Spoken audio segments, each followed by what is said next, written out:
And Friday. So we're on Friday the 3rd. We're back to lower body. So if you haven't noticed by now, I rotate. Lower body, upper body, cardio, full body. Lower body, upper body, cardio, full body, okay?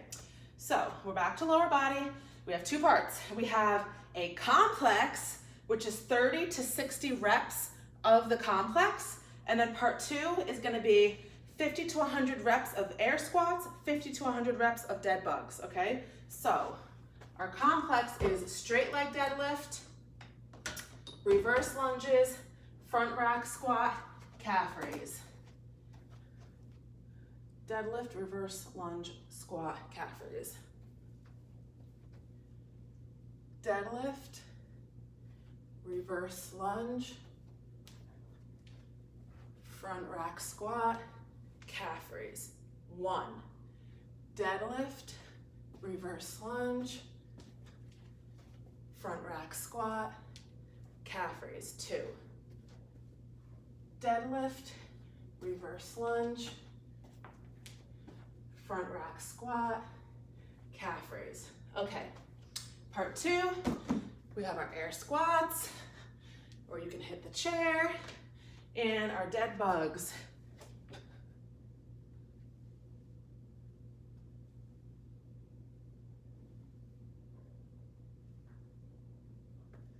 Okay, so this one is kind of a lot to break down because I have to break down the exercises, I have to break down what a complex is, and then I have to show it all together. So 30 to 60 reps of a complex. So what a complex is a string of exercises that you do back to back to back to back, and them together creates 1 rep, okay?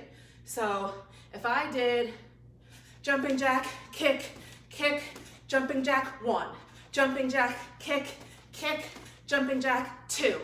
That string of exercises is considered a complex, okay? So a complex is just anything that you're doing back to back to back, and as a unit, they create 1. So our exercises in our complex today are straight leg deadlift, reverse lunges, front rack squat, and calf raise. Okay, so I'm gonna break those down now. So our straight leg deadlift, very, very, very similar to our swing. So if you did the first workout, which was Monday, and it was lower body, we did swings, the setup of your deadlift or your straight leg deadlift is gonna be almost exactly the same as your swing, okay? Except instead of your arms coming up like this, your arms just stay down. So what your straight leg deadlift looks like is this. So extremely similar, I almost said different, to your swing. So this one, I'm holding the 2 separate weights. You could always do this one with a kettlebell too if you had one. So the point of this one is also similar to your swings. You're going to feel the hamstrings pull, and it also does use a little bit of your lower back, okay? But mainly your hamstrings and your butt. So you have your weights. They just kind of rest by your side. You're going to push your butt back to the wall, push your hips back. Your back is gonna fold but stay straight. Your knees are gonna slightly bend. You're going to hit a point where your hamstrings are burning. So for me, it's right here. I'm about mid-shin, and I'm just gonna stand right up. Lower till I feel that really big pull and burn, stand up. And notice how slow I go. I don't just swing my body down and stand up, okay? So that is your straight leg deadlift, okay? Your butt is moving back toward the wall, your back is folding down to the floor, but it's staying straight. Your knees are slightly bent, but you're not squatting because your butt is up and pushing backward. It's not coming down, it's up here, okay? That is your straight leg deadlift. Your reverse lunges are just how they sound, reverse lunge. So if you've never lunged before, you are going to step back, sink down, come back up.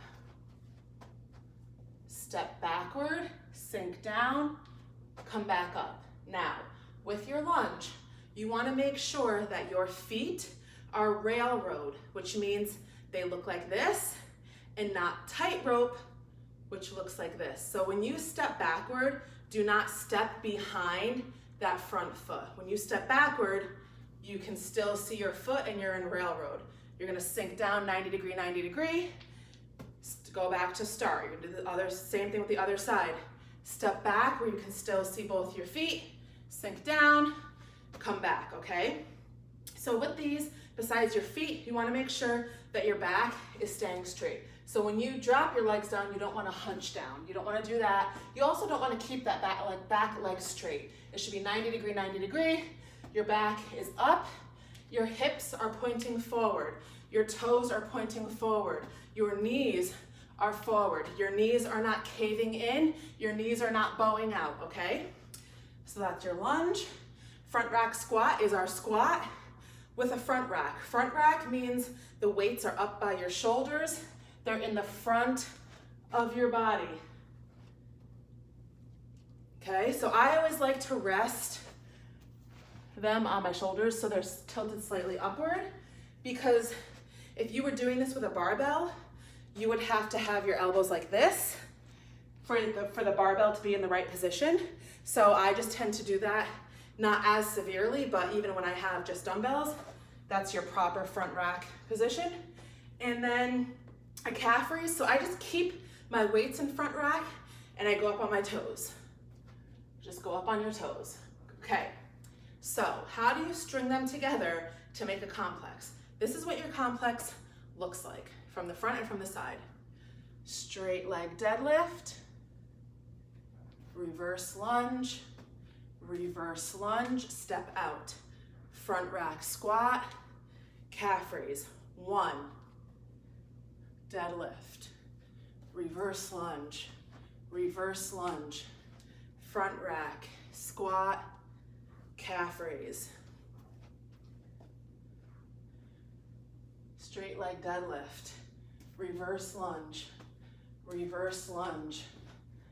front rack squat, calf raise. Okay, so besides just memorizing what you need to do, one of the most important things about this complex is body position. So when you do your front or your straight leg deadlift, your legs are going to be a little bit closer together, which is fine positioning for your lunges. But when you come in to do your front rack, you have to step out. Front rack squat, calf raise, come back together, start over. Back, front rack squat, calf raise, 2, come together, deadlift, back, step out, front rack squat, calf raise, okay? So notice that I'm not doing any move until my feet are in the right position. So that's really important. And again, you might wanna just write down what the moves are, especially if you're new to learning the moves and then you're like trying to remember what you're doing. It can get confusing. But again, those 4 things string together equals 1, which is why you're doing between 30 and 60. So once you do get the hang of what you're doing, you might be able to do 5 of those in a row or 10 of those in a row, okay? So you're just gonna take a break when you need to take a break. Sometimes I just write down quickly, like even in my phone, or if I have a blackboard down here because my son uses it, but I'll just write the number really quick of how many I got done, because most likely you're not gonna be able to always do the same number. So I try to do the highest I can do, and then as I keep going, I end up doing less and less. So I might do, if I pick 60, I might be able to do like 10, 10, 10, and then maybe like a couple of like 7 or 8, and then I'll probably drop down to 5. So that's how I like to do it. Some people like to just split it up evenly. I feel like it's more of a test to myself when I don't already have it pre-split. I just like to see how much I can do and how fast I can do it. So again, if you have any issue understanding what the complex is, you can message me or how to count it. But I think the most difficult part is just memorizing what you're supposed to be doing. So, you might want to come up with like a lot of times I say it to myself a bunch of times and I pick certain words. So I might say deadlift, back, front rack, calf.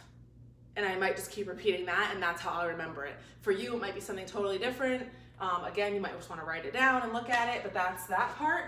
And then you're gonna hit 4 reps, air squats, and dead bugs. So again, that just means you're gonna pick a number and complete it. And of course, you can rest as much as you need in between, but you have to finish that one. And I don't want you to flip-flop back and forth. I want you to, if you pick 100 air squats, I want you to finish all 100 before moving on to dead bug. So air squat, I'm not gonna put a lot of time into. It's just your regular squat, or you can use a chair. Our dead bug, we haven't done yet. So a dead bug is an ab exercise. You're gonna have your, well, it's kind of a full body exercise. You're gonna have your legs in tabletop, which means 90 degree. Your arms are up straight over your chest or your head. And you're gonna do opposite arm and opposite leg lower. So lower, opposite arm, opposite leg, return to middle. 1, lower, return.